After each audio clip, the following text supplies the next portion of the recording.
Hello and welcome to this HistorySpeak.com podcast. My name is Randy Jaye. This is one of a series of podcasts that are exploring Villainy Among Us. This particular podcast is episode number 8, and it features Willis Virgil McCall, who was a bigot, white supremacist, and sheriff in the Deep South during the Jim Crow era. McCall enforced anti-miscegenation laws. Those were laws against sexual relationships or reproduction between people of different ethnic groups, especially when one of them was white. He gained national attention in the Groveland Four incident when he shot 2 innocent handcuffed black men, killing one, then claimed self-defense and was never indicted for the crimes. Here is a transcript from a 1950s interview with 2 white segregationists, a male and a female, which exposes the mindset of the Jim Crow era racial ideologies in the Deep South. This is the way it has been. It's the history of the South. It's because we've been brought up like this. We have been taught like this. And we teach our children like this. And they'll teach their children like that.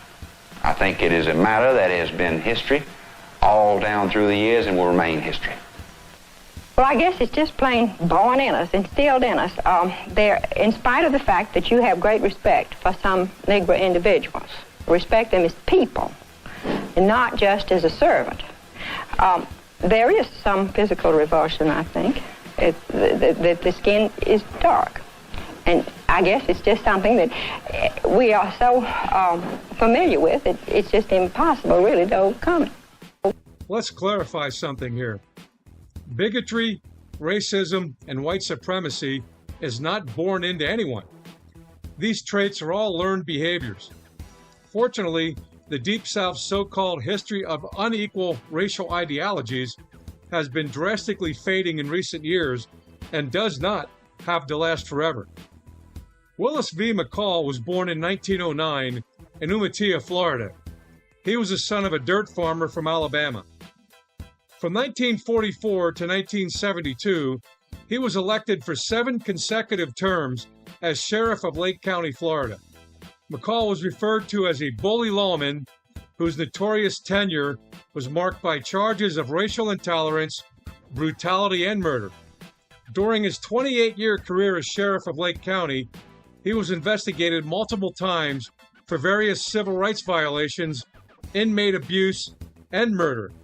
McCall's most infamous case of abuse of authority, which involved deaths and illegal law enforcement tactics, was known as the Groveland Four incident. On July 16, 1949, 4 young black men named Charles Greenlee, Ernest Thomas, Walter Irvin, and Samuel Shepard were accused of raping a 17-year-old white woman named Norma Paget and assaulting her husband near the city of Groveland in Lake County, Florida. They became known as the Groveland Four. One of the men, Ernest Thomas, was located by a sheriff's posse and killed on July 26, 1949. The other 3 men were arrested. While in custody of the Lake County Sheriff's Office, they were beaten, and Greenlee and Shepard were coerced into confessing to the rape. But Irvin refused to confess. An all-white jury convicted all 3 men of the crime. Greenlee, only 16 at the time of the crime, was sentenced to life in prison, and Shepard and Irwin were sentenced to death.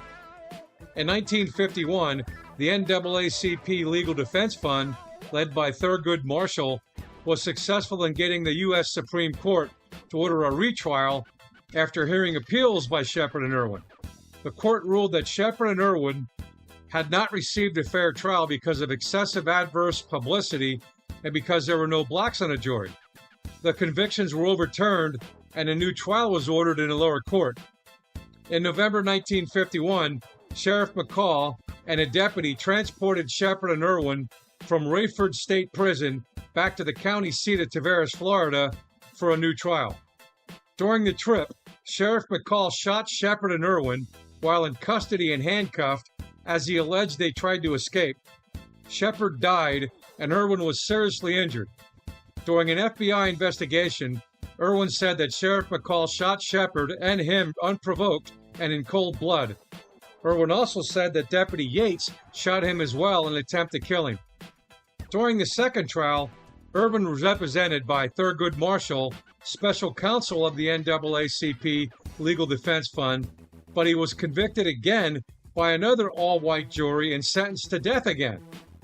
An historical note, during the time of the Groveland Four trial, most blacks were still disenfranchised by the Florida state constitution and Jim Crow discriminatory and segregated practices. Because blacks could not vote, they were not eligible to serve on juries. In 1955, Florida Governor Leroy Collins commuted Irwin's death sentence to life. In 1962, Greenlee was paroled and moved to Nashville, Tennessee, where he died in 2012. In 1968, Irwin was paroled and died the following year in Lake County of natural causes. In 2016, the city of Groveland and Lake County each apologized to the survivors of the four men for the injustice against them and their families. On April 8, 2017, the four men were posthumously exonerated for the alleged rape by a resolution of the Florida House of Representatives. On January 10, 2019, the Orlando Sentinel newspaper published an apology regarding the Groveland Four incident, as they actually admitted to their contributions to racist Deep South ideology. Their headline read, "To the community and the families of the Groveland Four, we're sorry."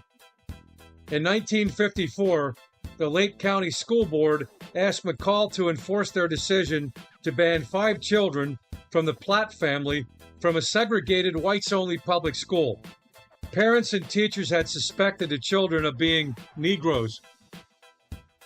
McCall visited the Platt home and personally concluded that the children were Negroes and informed their parents that they were banned from the whites-only public school.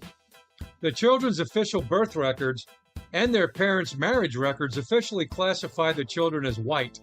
However, McCall and the school board refused to believe this evidence. McCall used his influence to enroll the children in the Mount Dora Christian Home and Bible School, which was a private school that was not subject to Jim Crow racial segregation laws. The following year, on October 18, 1955, a court ruled that the Platt children could legally attend a whites-only public school. But by this time, the Platt family packed up and moved away from Florida. In 1972, a Florida grand jury indicted McCall of second-degree murder for the death of Tommy J. Vickers, who was a mentally disabled black prisoner.